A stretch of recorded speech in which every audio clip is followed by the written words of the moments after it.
I'm kind Everyone's of gonna be trying to be friends with you. Yeah. literally, they are.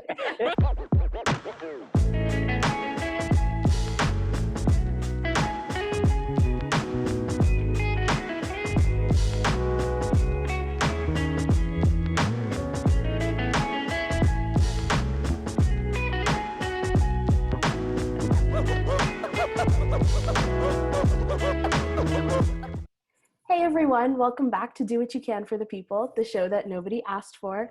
I'm your hostess, Nicole, and I'm so excited about the two guests that I have today for you. First up is Diana Farmer. She is my MBA BFF, a professional pen pal, systems thinker extraordinaire, and advocate for community, local economies, and environmental and social justice. She currently works at an environmental nonprofit that works with companies on disclosing and reducing their environmental impact. Next up, we have Terrance Williams, a small business owner and the chief designer at Terrance Williams Designs. He makes and sells handmade, ethically sourced, and sustainably produced clothing and accessories. And the reason I wanted to have Diana and Terrance on the show today is to talk a little bit about a culture of consumerism, especially around the holidays, and our thoughts on responsible gift giving. So thank you so much, Diana and Terrance, for being on the show today. Welcome. Thank you, Nicole. Thanks for inviting us. Yes, thank you for having me. The reason that I wanted to have Diana and Terrance on the show today is because holiday shopping, Black Friday, it's all rapidly approaching, if not already upon us. And I think we live in a bit of a time of contradictions. A lot of us want to live more responsibly and not perpetuate a culture of consumerism, but we also want to give meaningful holiday gifts and support small, local, sustainable businesses, especially this year when I think a lot of people are struggling. And so, as always, I like to frame the size of the problem for our viewers. And for me, this one definitely hit home a little bit because we're in the peak season. I mean, I feel like every year, Christmas and the holiday season get a little bit longer. I've seen displays as early as October 1st, and Christmas music and ads are all over. They're bombarding us all the time. And I just kind of sit here like, can Thanksgiving live? Can we get just a small pause from wanting to spend money all the time? I don't know how you guys feel about the holiday bombardment. Well, oh, go ahead, Terrance. You can start. I agree with you. I think it's a little soon when it starts all the way in October, but I can understand, especially this year, people's excitement because it has been a pretty rough year. And the holidays are something to look forward to, but it's a lot. It's a lot. Diana, were you going to add something? Yeah, I don't think I mind the holiday spirit and the decor and the music as much as the pressure around gift giving, which really stresses me out. And I've started many an inappropriate Christmas fight about presents and not wanting them. So I definitely am just used to kind of trying to change my family's perspective on gift giving and feeling that need and just saying, we don't need anything. Like, we're fine. I don't want anything, and trying to really drive that home, which is a bit of a different topic. But I am a bit of a maybe devil's advocate here in terms of liking the Christmas stuff early on.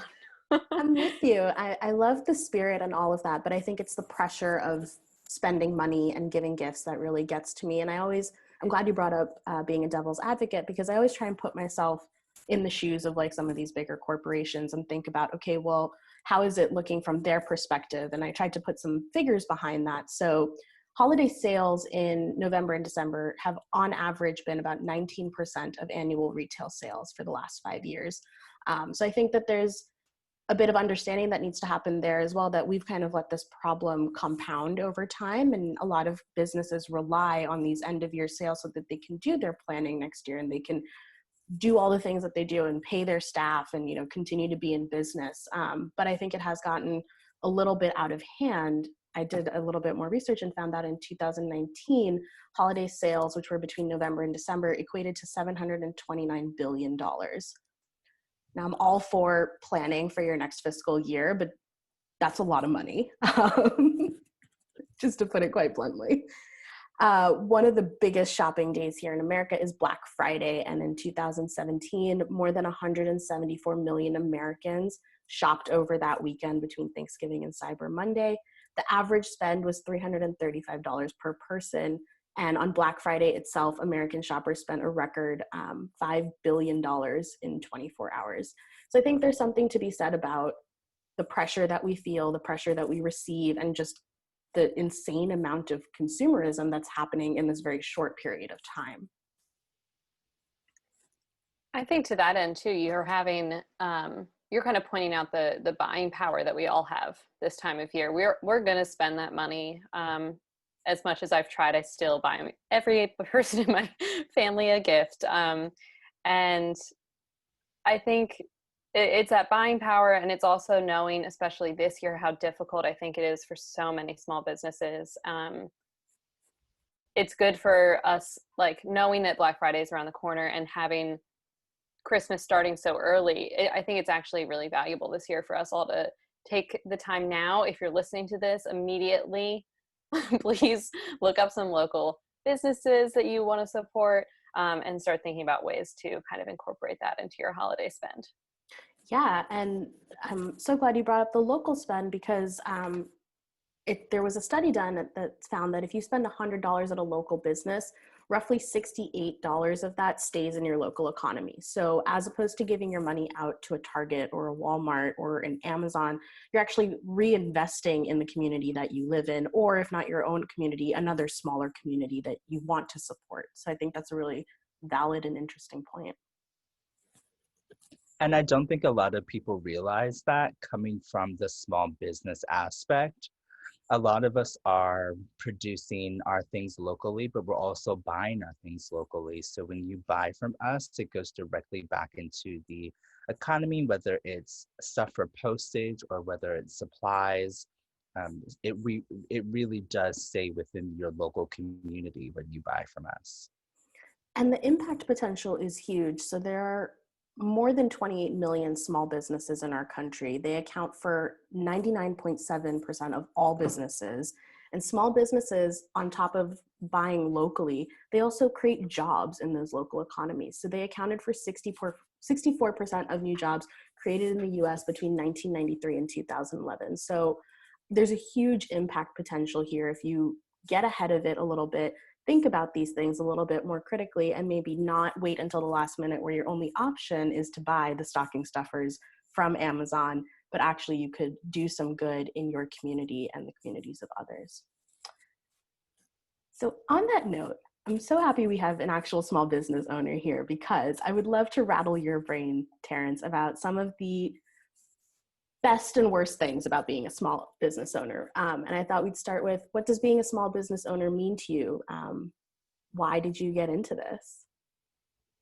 Yeah, my business is kind of interesting because I started it for a couple reasons, but mainly because I have such a passion for human rights and sustainability. So I really wanted to start a brand that really emphasized that. So again, my stuff is ethically produced and sustainably sourced. The fabrics and textiles that I use are not made in sweatshops, no slave labor. The people are paid fair wages. Sustainability, everything is sustainably sourced, produced in a way that uses a little amount of water, produces no waste. So I really had this vision for a brand that I wanted to create that would have a bigger impact on bigger communities. So for me, it's really important to kind of stick to those values and those morals. And being a small business owner with that mindset, you realize how much impact that you have. It just goes beyond you. And if I could add to that a little bit, what I see in the small business ownership realm is that you have more control over the decisions that you're making, and there's more transparency where you can go out there and tell people exactly what you're doing. And I don't know that that's always there in some of these larger corporations. Would you agree?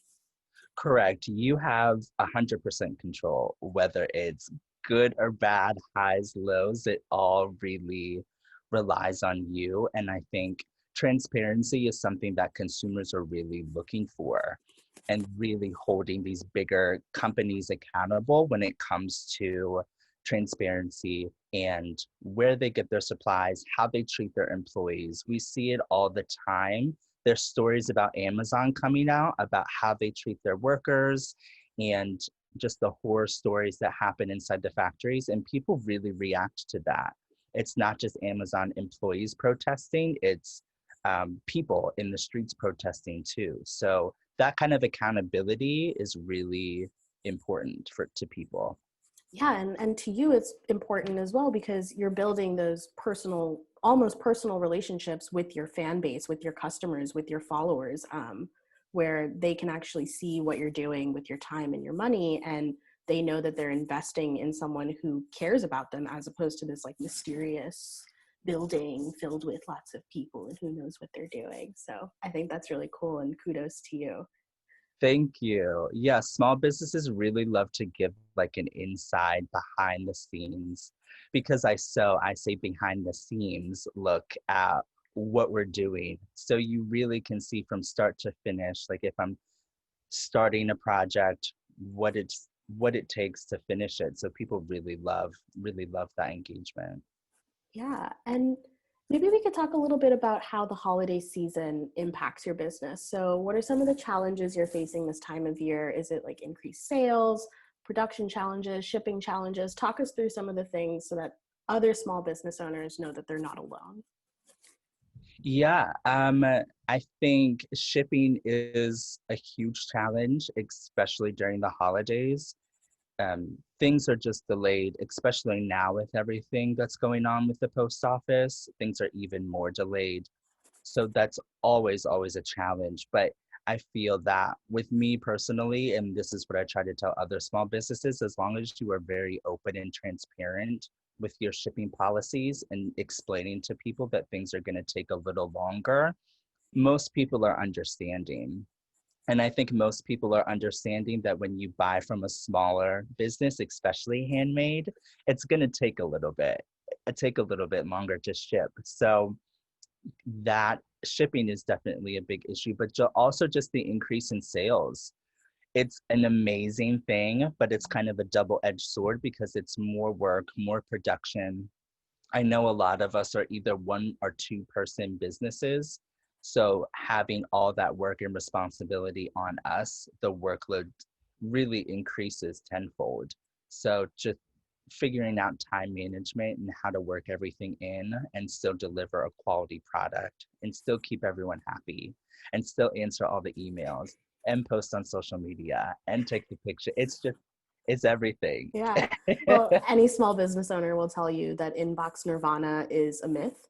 It doesn't exist. Inbox zero is not a thing.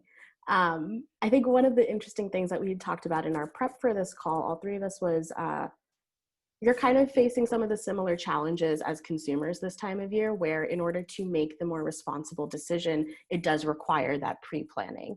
If you wait until the last minute to try and fulfill all of your orders, it's very tempting to kind of order 50 rolls of tape from Amazon or something like that. So I think it's important to point that out, that whether you're buying or selling, a lot of the challenges that we're talking about this time of year tend to be the same. Yes. And you really are not trying to encourage people to like partake in the overconsumption and consumerism, but at the same time, you really want to make your sales goals. You really want your business to thrive and survive. That's why, and we talked about this before, I don't feel as guilty when people are buying from me, because for me personally, I'm using, ethically sourced materials. The mailers are made from recyclable materials. Even the tissue paper that I use is made from recycled materials. So for me, it's finding that balance, and it's really difficult, especially when you buy from big box retail, because they don't necessarily do that. And it's less personalized. I think that the older I get, the more I'm looking for gifts with meaning. Like if I'm going to give a gift, I want it to have some kind of special meaning. And one of the things that I love that you do is a lot of your stuff is customizable when like the sizing or, things like that. And A survey in 2016 found that shoppers shelled out an average of $929 on presents. And wouldn't it be great if instead of showing up for Christmas with bags on bags of gifts, we show up with one really meaningful gift that we've invested a little bit more into maybe, and we feel good about it because we bought it from a small business that we're supporting, and that person actually uses it and remembers us when they use it. That's something that we've seen a lot as small business owners, especially people who do personalized things. Anything that you can add a name or initials or someone's favorite quote or a picture, those are the gifts that really do well. And those are the gifts that people are actively purchasing and purchasing in enough time because they realize that it does take time. So Yeah. those personalized gifts and experiences are the ones that are doing the best when it comes to sales. One of the interesting things that I noticed is that in addition to people wanting more personalized stuff, there is an increasing trend towards things like what Diana said about wanting to kind of skip the gift giving altogether because it's too stressful. So in 2017, 35% of millennials said they wanted to skip the holidays and just spend the money on something else. And I really resonate with that. If all of my friends could get on board with it, I would say, fuck the holidays, fuck the spending. Let's all just put that $1,000 towards an epic vacation next year. If you're a friend who's watching this and you want in, text me. And I think it's important to kind of think more about alternatives to traditional gift giving, which I know is something that Diana and I share a passion for. We like to support our local and small businesses whenever possible, but Diana likes to make a lot of gifts. And I was wondering if you wanted to talk about why and some of the cool things that you've made. Oh gosh. Really putting me on the spot. Yeah. Well, quickly before I get into that, I was going to add that I think a lot of that personalization and that having the time to actually consider a special gift for somebody, I think finding ways in our culture to support that more readily. Like I've been an advocate for a gift exchange in our family so that I can just think about one really meaningful gift. Because sometimes I feel really bad getting my dad a really meaningful present. And then I'm like, I have no idea what to get my brother. And I get him a crappy gift. And it feels shitty to give those things at the same time to people. And they see the other gift. And I'm like, does everyone notice that one is way better? So I think like the gift exchange idea, I was going to ask Terrance actually if you were doing any kind of like gift card thing. Because I feel like that's the other thing that's a little taboo in our like culture is like giving gift cards feels impersonal, but I think that at a place like at your store, if you're doing like a customization and you have a lot of different patterns that you use, and like maybe you just want to give your friend the opportunity to pick that special thing for themselves. So I think there are things in general about our culture that I wanted to quickly add that could be changed that would help reduce the pressure, but still being able to support people that like Terrance, a small business owner.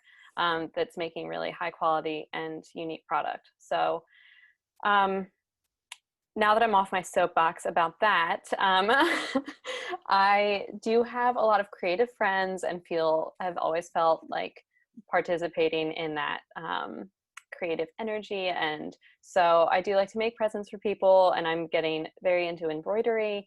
So I just made my friend a tarot card embroidery that I was super excited about. And it was really fun for me to make as well. So just kind of having that chance to explore my own like craft and still being able to gift something to somebody like that's so meaningful to them.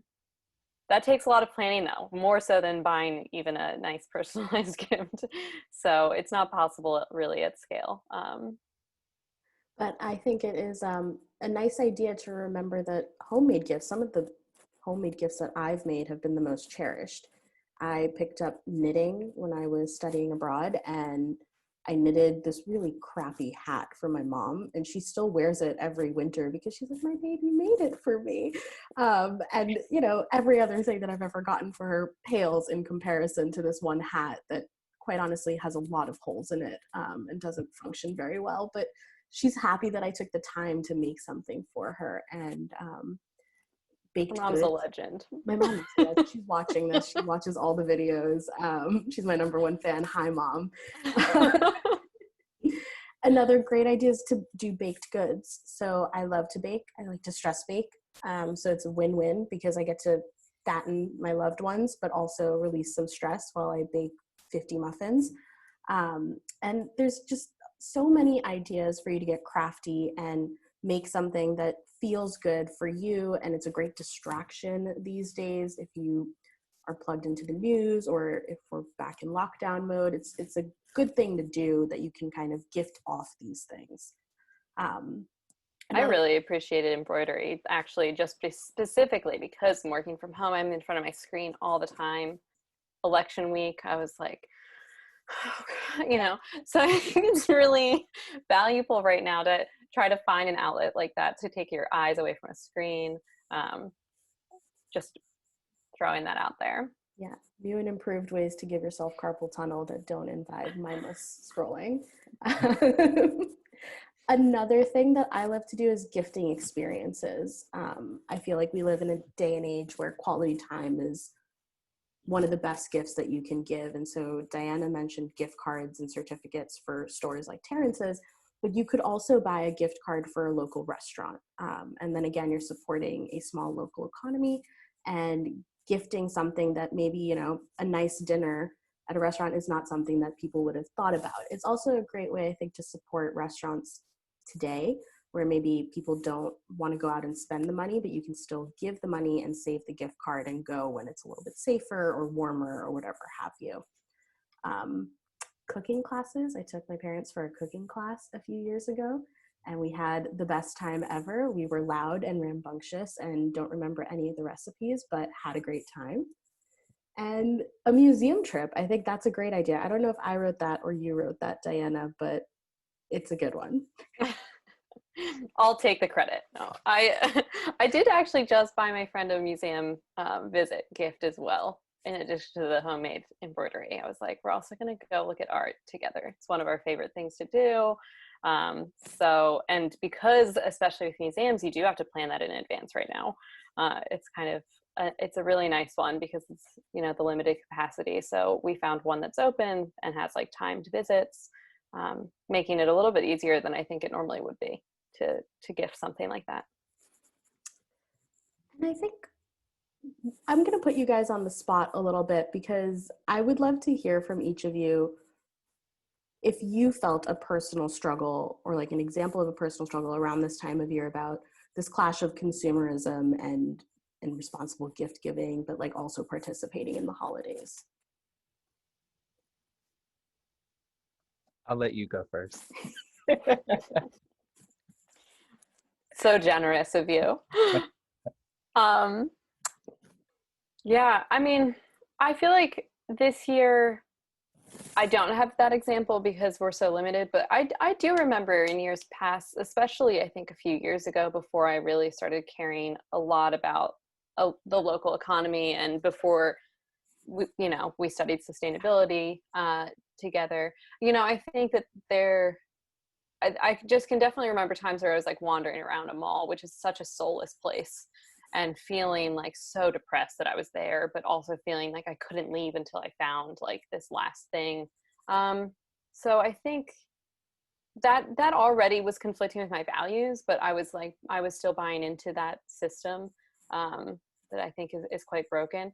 So I definitely have felt that. I think I'm starting to come around to this idea too of trying to not be so hard on myself in general. So I support anyone not being hard on themselves, but especially around gift giving, it's like if I can't find something for somebody, I'm just not going to put pressure on myself to get them something. And I think we all need to start accepting when we don't like have that perfect gift, or, you know, I'm never mad at a friend if I don't get a present from them. So like, why am I putting that pressure on myself as if that exists and as if someone would be upset with me for not giving them something? So trying really hard to just not put that pressure on myself if I can't find the right thing and letting it go. I love that. I think we could all do with a little more self-love these days. Are you ready now, Terrance? Yeah, I definitely have felt the pressure to deliver the perfect gift in years past and to show up with a gift, any gift. And I still remember giving people gifts just to give them a gift, and it wasn't anything special or meaningful, but I would feel guilty if I showed up with something, if I didn't show up with something and they did, and it was mostly with family. But now I'm kind of in a privileged position because I can sew and create my own things. So when I post things on my website, or if I post things that I make for myself, my friends or family will be like, oh my gosh, I love that. Make me one. And I'm like, present. So it's kind of an easy way out. So I don't feel as much pressure. But it's also fun for me because, again, I love creating and designing. So even if there's things that are not on my website, if my friends mention things throughout the year, like, oh, I wish I had a scarf that looked like this, or like, I wish I had pants like high-waisted, I always remember those things, and then I can make them as gifts to give. So I'm Everyone's going to be trying to be friends with you. Yeah. literally, they are. Did we make the Christmas list? Just asking. Terrance, I've really been interested in like a high neck dress, floor length. I mean, that's literally how it goes. And I'm like, I'm going to remember that. I think I wish I was creative. My mom is a painter, and so every time she makes something, I always kind of like hint at her. I'm like, hey, that's really pretty. That would look really great over my couch. Or sometimes I'm fully blunt and I'm like, can I just have that? So it's great to have creative people in your circle. I think an example that comes to me that I would like to talk about in terms of addressing this culture of consumerism is last year I really wanted to not give gifts to people, but I caved because of all the advertising and just the pressure and all of that. And so I tried to give sustainable gifts, like sustainability themed gifts.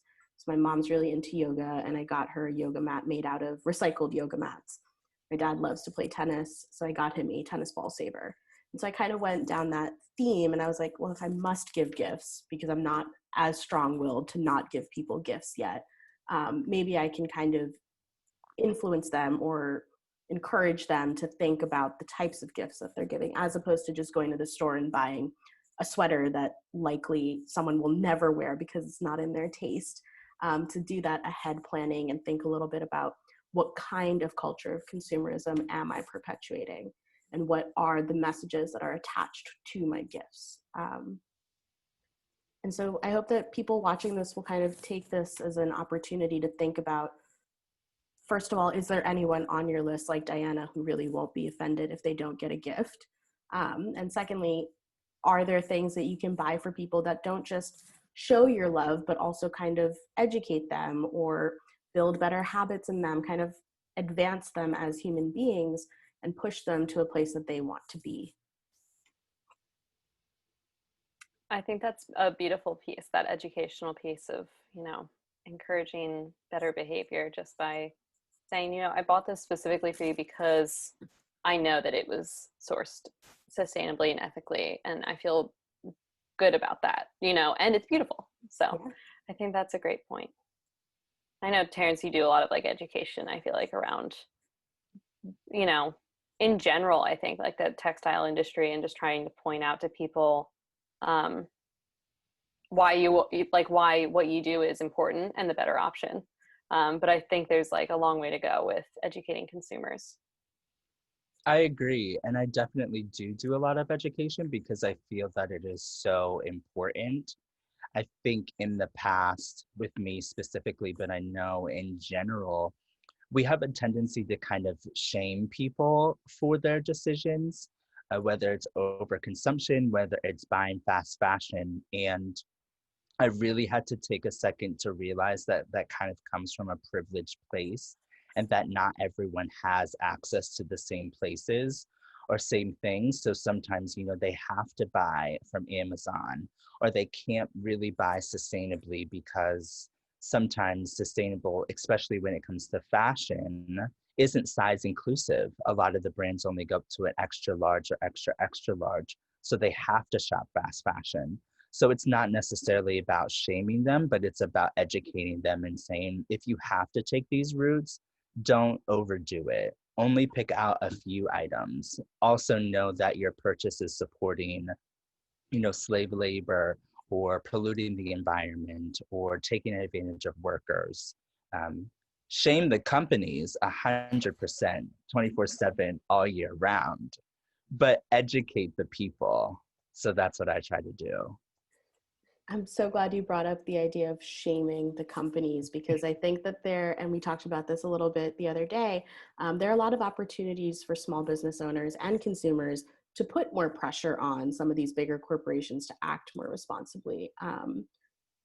It definitely starts with education, because you can't advocate for what you don't know about. But I would love to see a world where you and similar small business owners in the fashion space are kind of putting banding together and putting increased pressure on some of these bigger brands for more transparency or better labor rights. And as consumers, I can see that trend happening, especially with the younger generations. And so I'm excited to see how big corporations respond to this if they want to survive in the future.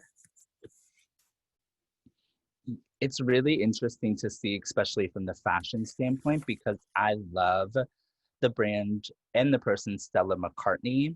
Her whole brand is, no animals, vegan. She really worked closely with Adidas to develop new materials that are recyclable and renewed. And she's such a loud voice in that space when it comes to being like eco-conscious and trying to inspire other people.